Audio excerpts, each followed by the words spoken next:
Welcome to the Argenleathers channel, a channel created to share knowledge about rawhide leather crafting.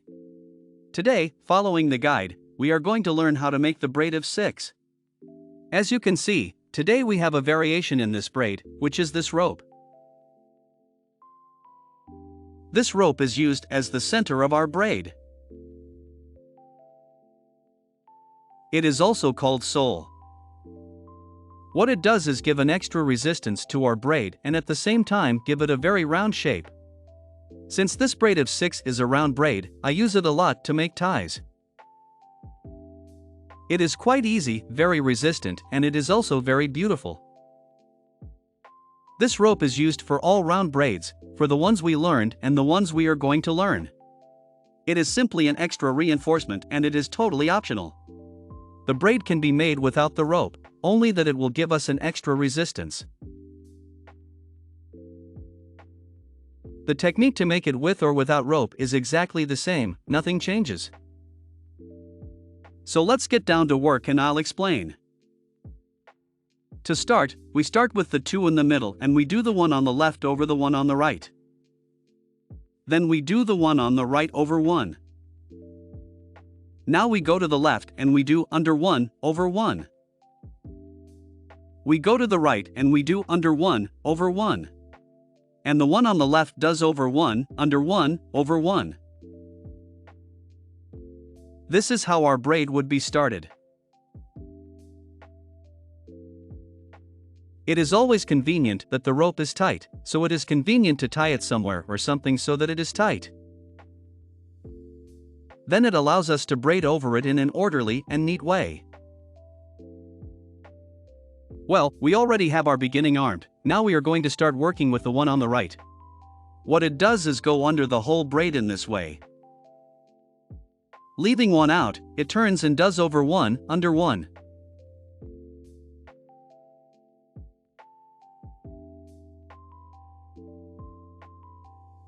Now, as we see, there is only one left behind, which is the one on the left side, and it is with this one that we are going to continue. We do under the whole braid, leaving one out, it turns and does over 1 under 1.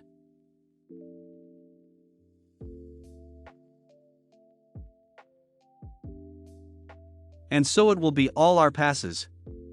We do the one on the right under the whole braid, in this way, leaving one out always.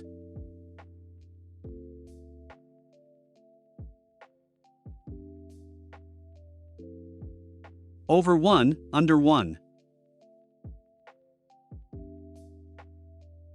Always remember to keep the cords in place, so that the side of the skin always points towards us and the side of the fat towards the center of the braid.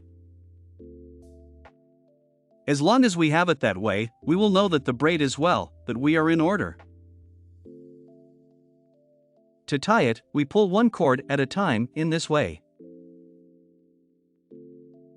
Remember that if we make ties, this is convenient to tie it in a very resistant support and pull with the force of the body, so that the braid is even more tied. And so the braid begins to form.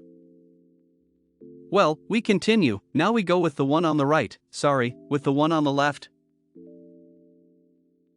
We do under the whole braid, leaving one out, over 1 under 1. Now the one on the right, under the whole braid, turns, over 1 under 1. And there, as you can see, the plot of our braid begins to form. This is the 6 cords braid, a round braid, and having the rope in the middle, makes it take a well-rounded, beautiful and neat shape. We continue, the one on the left goes to the other side of the braid, turns underneath, over 1 under 1.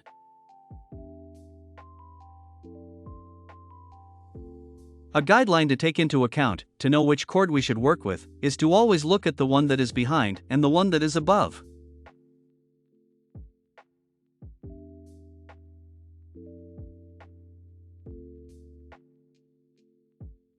We know that with this one we have to cover this one, so we turn under the whole braid, leaving one out.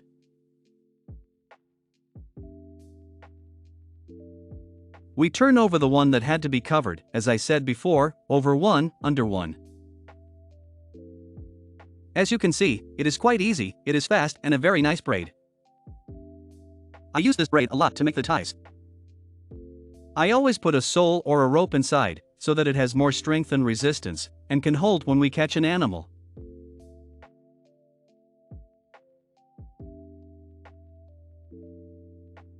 There, as you can see, the round braid is formed. It is very easy and resistant.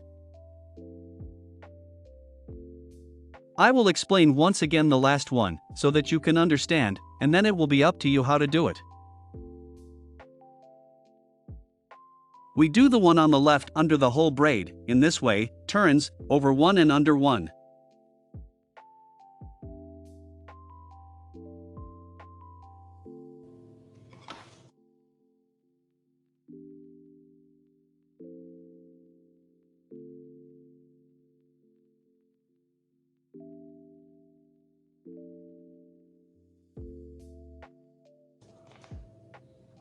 Now we work with the one on the right that does the same. All the passes are the same on the left side, and on the right side, turns under the whole braid, leaves one out, makes over one, under one.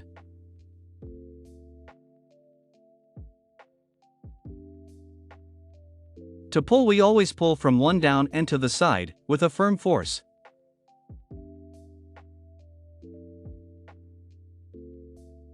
There, as you can see, the braid is formed.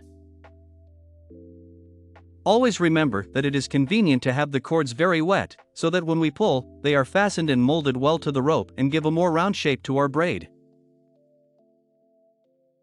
And if you are going to make a bow, it is advisable that this is tied in a resistant support to be able to pull with the force of the body. Then that makes the braid even more taut and our bow is more resistant. Why do I always insist that they are taut? Because when we taut all the cords in an even way, what we do is give resistance to our braid.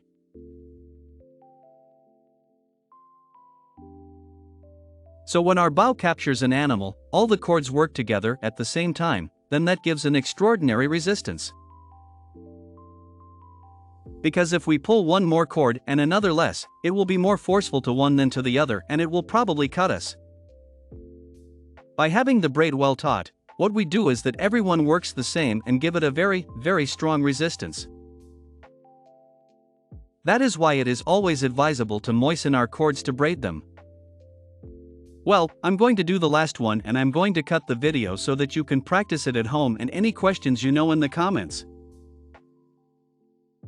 Here, as the one on the right was behind everything and the one on the left over one, then I have to pass this one, the one on the right.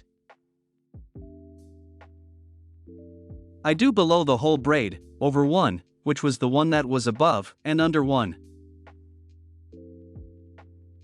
Now if we look, we have the same but on the opposite side, on the right side. So the one on the left was behind us, we do below the whole braid, over one and under one. We adjust each cord individually, in this way, and so the braid begins to form. As you can see, it's a very nice, very easy, and very resistant braid. Thanks for watching the video, see you in the next.